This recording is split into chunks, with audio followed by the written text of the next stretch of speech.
So we've got to be more intentional, Uncle Ronald, with loving one another. And first and foremost, more intentional about loving ourselves.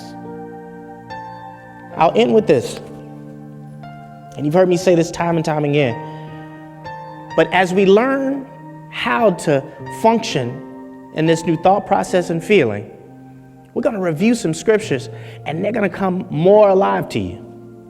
When the lawyer approached Jesus, and he asked him, what is the greatest of all commandments? And he said that thou shalt love the Lord our God with all of our heart, our soul, and our mind. I'm going to say that again. Now just think about what it is that we learned. He said that we should love the Lord our God with all of our heart, our soul, and our mind.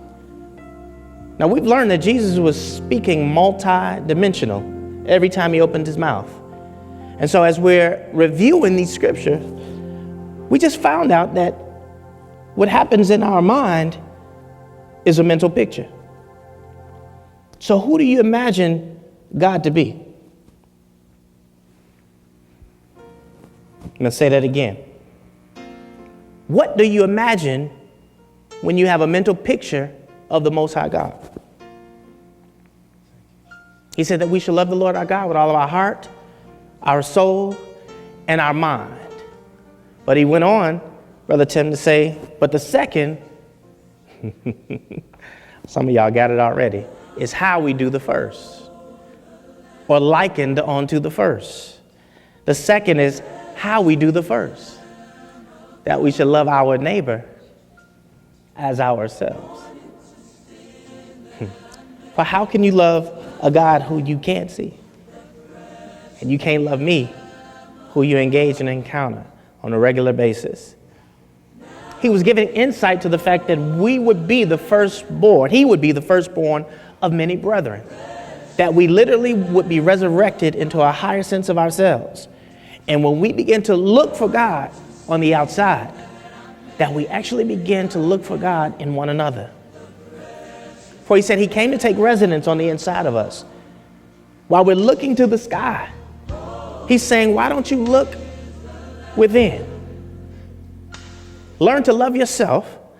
Learn to have the feeling of love. Learn to understand the dynamic where you truly believe, are you still with me, that I've taken residence on the inside of you. So you're loving yourself, and by way of you loving yourself, you're loving the Most High. That sounds like arrogance. Well, when he said that our bodies are temples of the Holy Spirit, when he said that in him we live, we move, and we have our being, when he said that we are seated in heavenly places and we are joint heirs at the right hand of the Father, that we literally are in Christ. Are you seeing it? First, Mom, we got to learn how to love ourselves. First, we got to know who we are. Because if you buy into what it is that we have been fed and told for most of our lives, you'll never fulfill the prophecies that went forth about who you are. There are prophecies that have gone forth about each and every one of us. And the fulfillment of those prophecies start with understanding self. And when we learn how to love ourselves, now we've taken the step, one step towards loving God.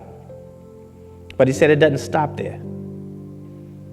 Because heaven truly comes by way of the interactions and the relationships with one another. This is why isolation is so dangerous. And it's something when we get upset or we get depressed, we don't want to talk to nobody.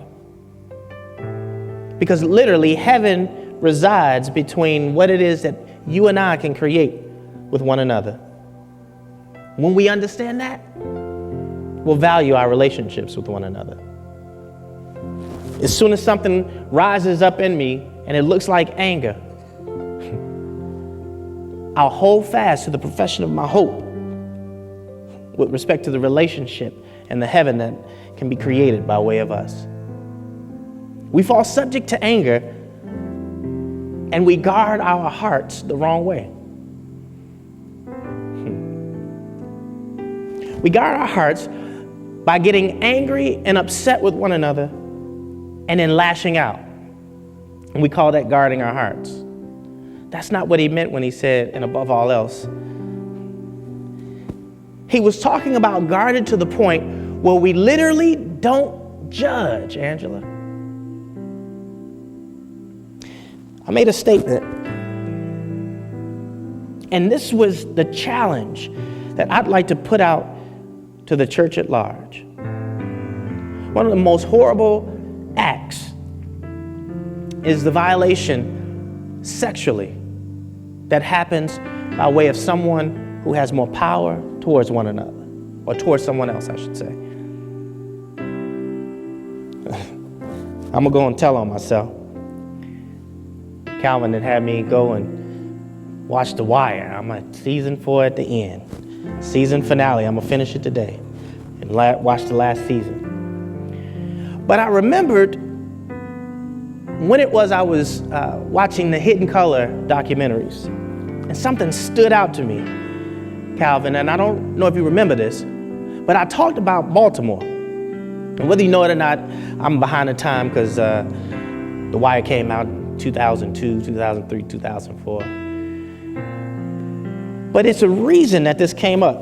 And while I was watching it, and I found out that there were 2 writers or producers that were actually detectives, and these are like some real life stories about life in Baltimore and the crime.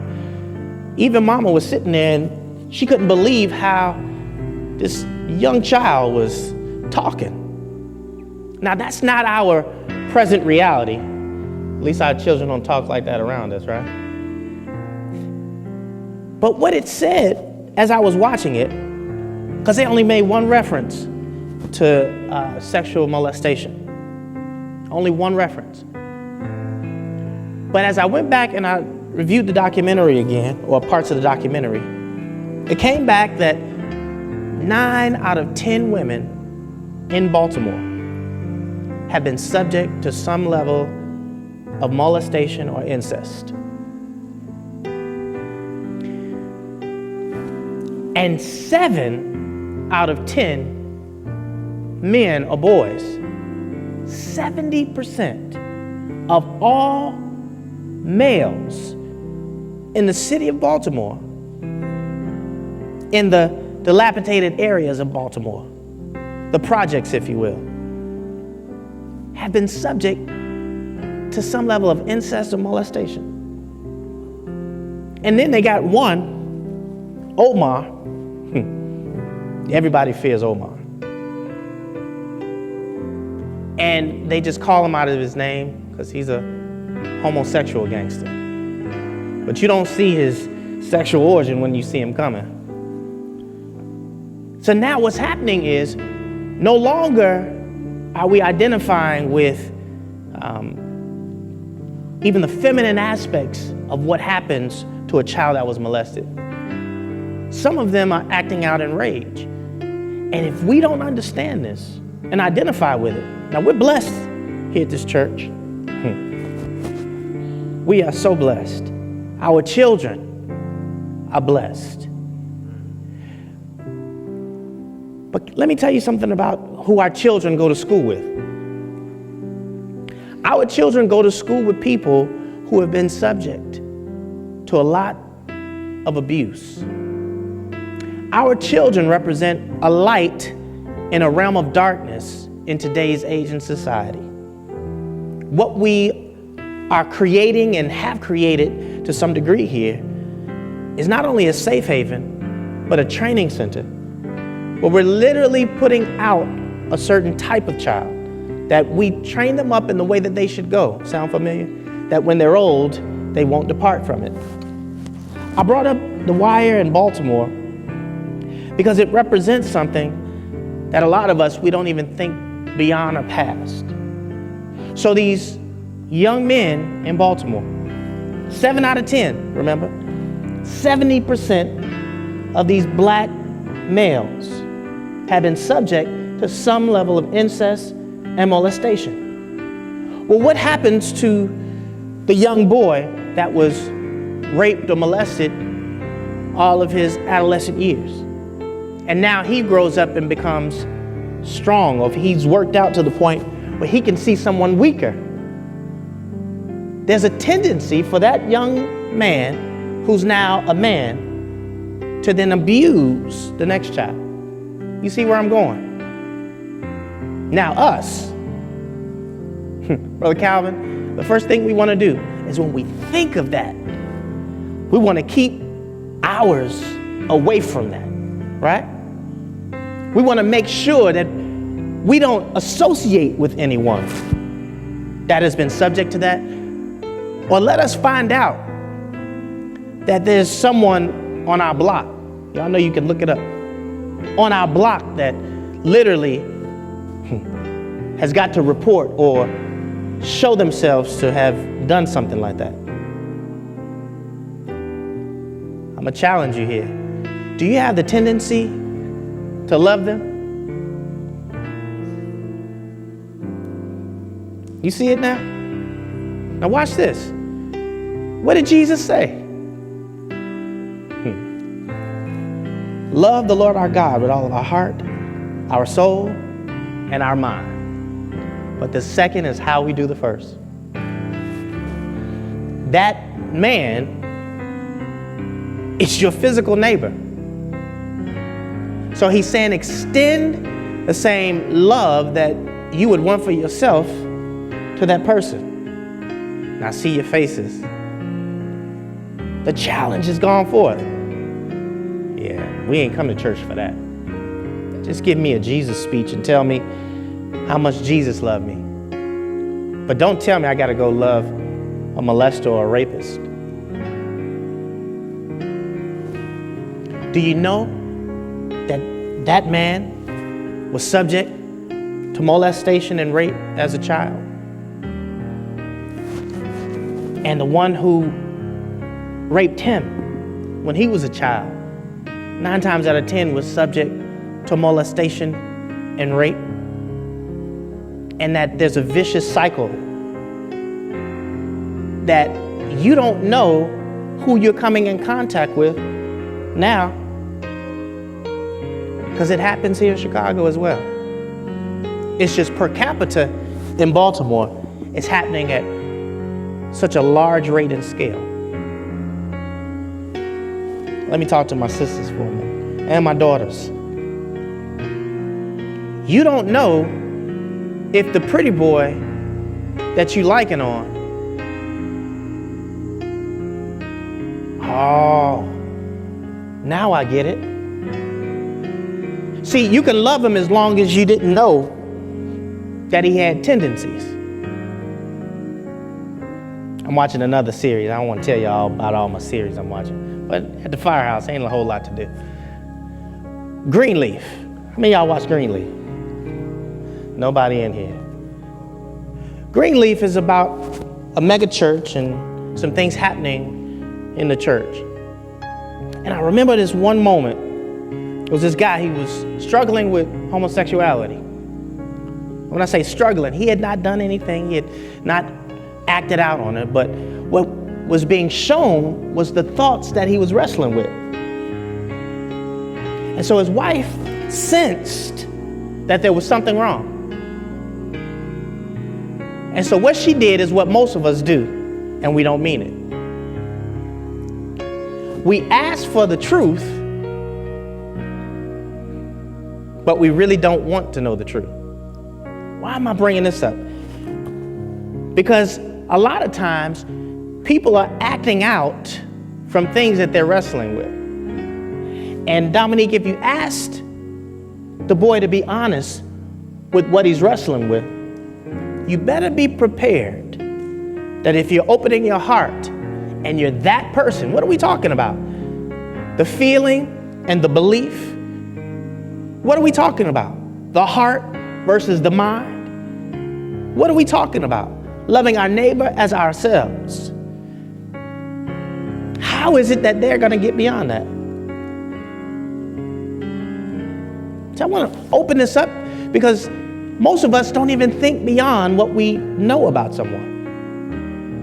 But we have got to be the people that these people are able to lean and rely on. Because change can happen. The problem is, most of us, we want to remain in the place of hell. And the place of heaven resides in the interaction and the connectivity between us. I may have done some things that you couldn't fathom possible. But can I share something with you? You also have. But we run the risk of holding all of this on the inside, internalizing it, dealing with traumas the wrong way. Most of you, if I coached you through the trauma, you could get to that next level. But these are the things that are hindering, let me bring it home, hindering us being able to imagine ourselves in a whole nother possibility.